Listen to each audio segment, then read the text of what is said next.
दोस्तों, हमने आपको एक खबर दिखाई थी ना कि जब तुर्की के दौरे पर गए थे और ईरान के साथ तनाव बढ़ा हुआ था, उसी दौरान ट्रंप अपने जो प्रेसिडेंट का यानी अमेरिकन राष्ट्रपति जिस प्लेन का इस्तेमाल करते हैं उस प्लेन में ना बैठकर बकायदा केटरिंग ट्रक में बैठकर दूसरे प्लेन में सवार होकर निकले थे।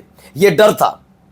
अब यह न केवल ट्रंप ने माना बल्कि उसकी सनसनीखेज वीडियो भी सामने आ गई है। इसमें एक एक चीज कैद हुई है कि अपने एयर वन फोर्स वाले प्लेन में पहले सवार होते हैं, फिर उसके दूसरे इलाके हिस्से में प्लेन के दूसरे हिस्से के बिल्कुल पास उस ट्रक को खड़ा किया जाता है। थोड़ी देर तक ट्रक खड़ा रहता है और उसके बाद वहां से वो ट्रक चला जाता है और जाकर वहां रुकता है जहां पर दूसरा प्लेन खड़ा है। ट्रंप ने भी माना कि यह बात सच है क्योंकि ईरान पर वो भरोसा नहीं कर सकते, वो ईरान उन पर हमला कर सकता था, इस बात की खबर थी। खबर यह है कि ईरान जिस तरीके से इसमें एवरेज बनाया उसको लेकर खबर है कि पीट हेगसेथ जो फिलहाल ट्रंप की कैबिनेट के ताकतवर और मजबूत मंत्री हैं, उनके खिलाफ बड़ी कार्रवाई होने जा रही है। यह खबर निकलकर सामने आई है। उनको कैबिनेट से बाहर करने का इरादा है क्योंकि इन सब के बीच इसी साल मिड टर्म इलेक्शन होने जा रहे हैं अमेरिका में, और जो समय हालात है उससे क्लियर हो चुका है कि डोनाल्ड ट्रंप की कुर्सी हिल सकती है। यह एक डर है। दिखाऊंगा ईरान के आसमानी इलाके में जो एयर स्पेस होता है उसमें अमेरिका का एक आर्मी का हेलीकॉप्टर उड़ता हुआ नजर आया, और उसके बाद जो हुआ वो भी देखिएगा। और एक बार फिर से इराक में बड़ा अटैक हुआ, कहां हुआ, कैसे दिखाते हैं। नमस्कार, मैं हूं प्रज्वल गौतम और आप देख रहे हैं खबर चौक। पहली एक खबर जरा देखिए, इस वीडियो को जरा गौर से देखते चलिएगा।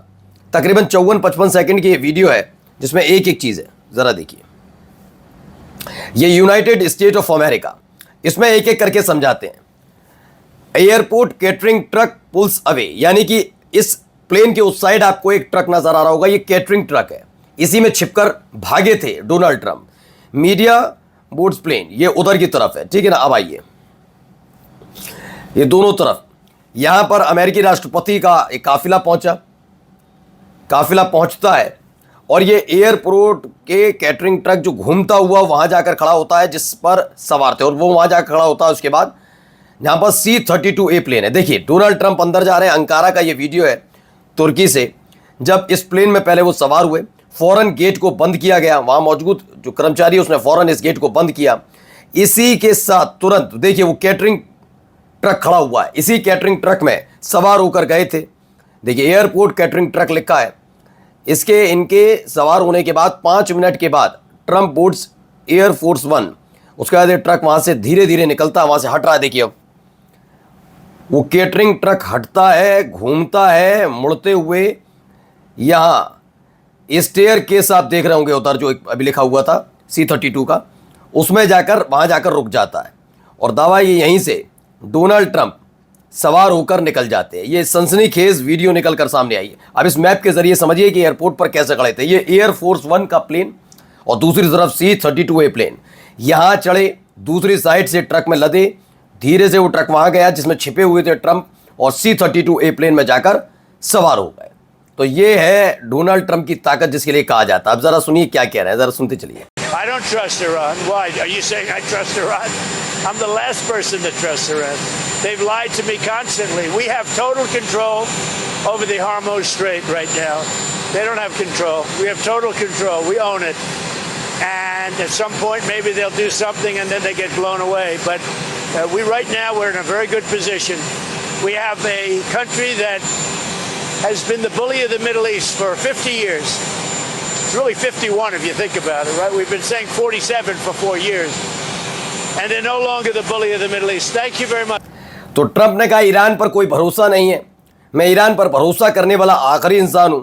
उन्होंने मुझसे लगातार झूठ बोला है। ये ट्रंप का कहना है कि लगातार झूठ बोला गया, यानी ईरान के तरफ से स्ट्राइक हो सकती है, इस बात का डर लगातार ट्रंप को था। ये बात पहले से ही थी। जब 28 तारीख को ये अटैक इजराइल और अमेरिका ने ईरान पर किया था, उनको लगा था कि ये हमला जो होगा वो IRGC के हेडक्वार्टर्स पर या फिर ईरान के लीडरशिप पर कर दिया जाएगा। किसी को नहीं पता था कि टॉप लीडरशिप जिसमें अली खामेनी साहब है वहां पर अटैक हो सकता है और ये सब होगा। उसके बाद से ये ट्रंप और अमेरिका में खलबली थी कि अगला कदम ईरान की तरफ से बहुत भारी हो सकता है। अब देखिए इसी बीच खबर निकल कर आई, Trump is looking into firing Pete Hegseth for losing the Iran war. युद्ध मंत्री यानी कि वॉर मिनिस्टर है, ये एक तरीके से डिफेंस मिनिस्टर भी समझ लीजिए, वॉर मिनिस्टर है खैर, पीट हेगसेथ को अब कैबिनेट से बाहर फेंकने का मूड में है। वजह क्या है कि इस साल न केवल इजराइल में चुनाव होने जा रहे हैं जिससे लेकर नेतन्याहू की सांसें उखड़ी हुई हैं, जनता नाराज है, आर्मी में बगावत है, विपक्ष हमलावर है, इन तमाम चीज़ों के बीच। तो वहीं दूसरी तरफ मिड टर्म इलेक्शन होने जा रहे हैं अमेरिका के अंदर। ऐसे में अब यह है कि दूसरे को बलि का बकरा बनाने की तैयारी हो रही। मैं ये नहीं कह रहा कि पीट हेगसेथ कम है, मार्क रूबियो, पीट हेगसेथ, ये दोनों के दोनों जो ट्रंप बोलते हैं उससे उतना ही जहर उगलते हैं। लेकिन दूसरी तरफ जेडी वेंस है जो इस पूरे मामले को संभालने की कोशिश करते हैं। लेकिन फिलहाल ठीकरा फोड़ना होगा, बताना होगा ये सब पीट हेगसेथ की वजह से हुआ। तो ये अब द इकोनॉमिस्ट की खबर है, Donald Trump's net approval rate has hit a low of -27। Our tracker explore how Americans feel about their president। यानी सोचिए 27% गिर गई है। ट्रंप की रेटिंग गिरते गिरते 27% पर आ गई। इससे पहले ये 21% पर थी। मिड टर्म चुनाव तक पता नहीं ट्रंप कहाँ होंगे और चुनाव के बाद उनकी पार्टी कहाँ होगी। डूबता जहाज है पूरी दुनिया, नवंबर के बाद की दुनिया देखने को बेताब है। यानी इसी साल नवंबर में, यानी अभी अगस्त चल रहा है, सितंबर, अक्टूबर, नवंबर, यानी 3 महीने बचे हैं। उससे पहले अपनी छवि साफ सुथरी करने की कोशिश ट्रंप की तरफ से की जा रही है कि कम से कम उनकी पार्टी को करारा झटका ना लगे। कुर्सी पर खतरा मंडरा सकता है, बहुत कुछ बदल जाएगा नवंबर के बाद। वहीं दूसरी तरफ एक हेलीकॉप्टर ईरान के आसमान में उड़ता हुआ नजर आया है, वीडियो देखिए।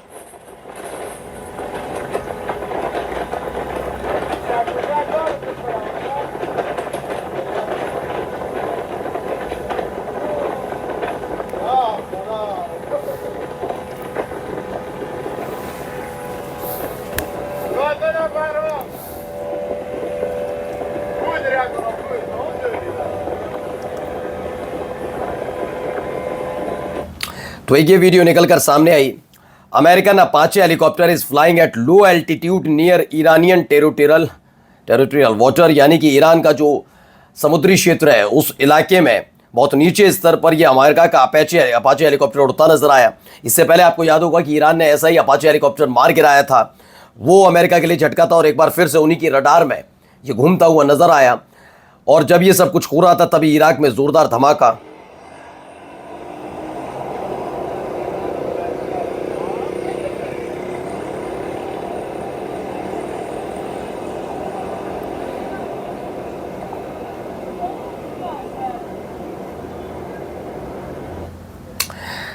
तो खबर है use fire in Erbil, Iraq के एरबिल में ये बड़ा धमाका और उसके बाद उठता हुआ धुआं नजर आया। और जाते आते ज़रा खबर देखिए क्या हालात है। ये एक वीडियो निकल कर आई, आपको समुद्र लग रहा होगा, लेकिन समुद्री क्षेत्र में ये ऑयल बह रहा है। ये ईरान का तटीय इलाका है, वहाँ पर पानी के साथ साथ तेल बहता हुआ नजर आ रहा है। समुद्री क्षेत्र है बिल्कुल, ईरान का तटीय इलाका। दावा ये किया जा रहा है जिस तरीके से एक के बाद एक ऑयल टैंकर को स्ट्रेट ऑफ हॉर्मुज में टारगेट किया जा रहा है और वो डूब रहे हैं क्योंकि उसमें ऑयल लदा हुआ है। उसकी वजह से ऐसे हालात बने कि अब ईरान के तटीय इलाके तक वो तेल की लहरें महसूस की जा रही हैं। नमस्कार।